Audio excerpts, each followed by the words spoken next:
Well, the Falmouth Commodores are back home at Gov Fuller Field with a chance, if things go well, to clinch a spot in the 2022 Cape Cod Baseball League playoffs. Carter Bainbridge along with Logan Soforenko and Trey Redfield on the broadcast today. Welcome to Opening the Door.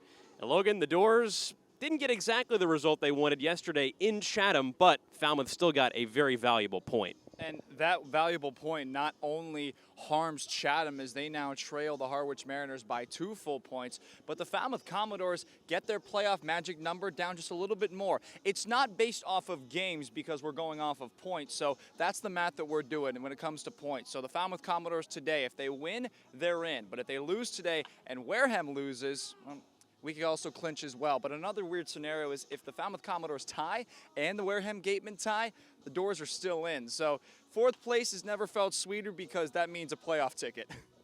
Well, we've seen a lot of ties this summer so far in the Cape League, enough to set a new league record, but the Dores are hoping to just do it the easy way today and take down the Yarmouth-Dennis Red Sox. Today's opponent and the final Eastern Division team that the Dores play this season, Logan. Hasn't been an easy road against these Red Sox this summer, though.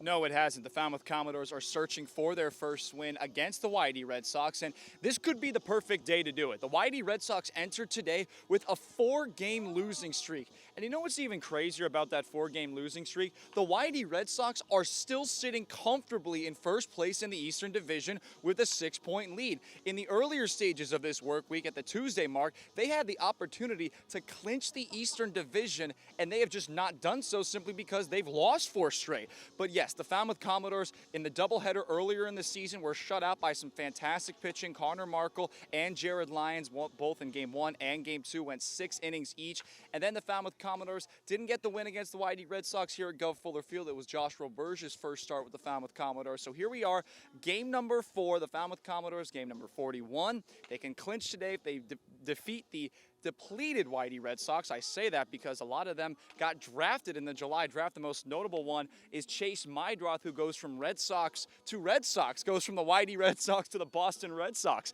He was drafted from the University of San Diego, and he's not the only Torero that the Falmouth Commodores have seen this season and will see today.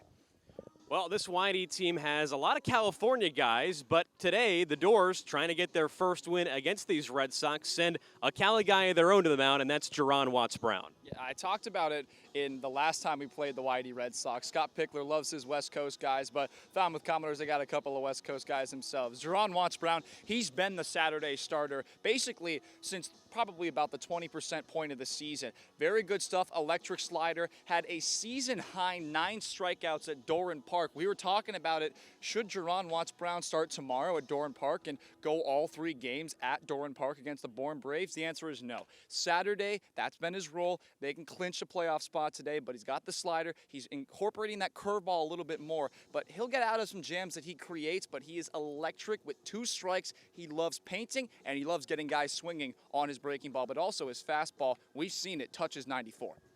Watts-Brown has had the stuff, and he's been a consistent starter this whole summer for the Dores. We've seen him from the early part of the season, like you said, Logan. But opposing him today is another West Coast guy. It's Ivan Romero out of the University of San Diego, who sports a very sparkling 1.25 ERA coming into the day. Yeah, it's also the 1.25 ERA along with the 2-0 record. No losses to his name. This is the kind of starter the Y-D Red Sox want on the mound today. The University of San Diego is a very good school. They won the West Coast Conference this past season, and like I talked about, Chase Mydroth, one of the Toreros, another Torero on the bump today. So the Falmouth Commodores have been met with some Y-D pitchers that every time they play, they go at least 5 innings. So they need to attack him quick. That's the thing with the Y-D Red Sox in these past 4 games. They've been back and forth contests and a couple of blowouts. So if you strike early, especially on Romero, who was an all-star, you can get some good stuff and good results and a playoff spot. Well, these Y-D Red Sox have been living on the backs of their pitching so far this summer, one of the best staffs in the entire Cape League. But the stakes today are clear. If the Dores can beat the Red Sox for the first time in this regular season series, they will be back in the playoffs for the first time since the 2019 season. Carter Bainbridge along with Logan Soforenko and Trey Redfield is your broadcast team today. I'll be down on the field with field reporter duties today. Logan and Trey will have the broadcast up in the booth on the Falmouth Commodores YouTube channel. You can catch us for a 6 p.m. first pitch here at Gov Fuller Field, but this has been Opening the Door. We'll see you soon.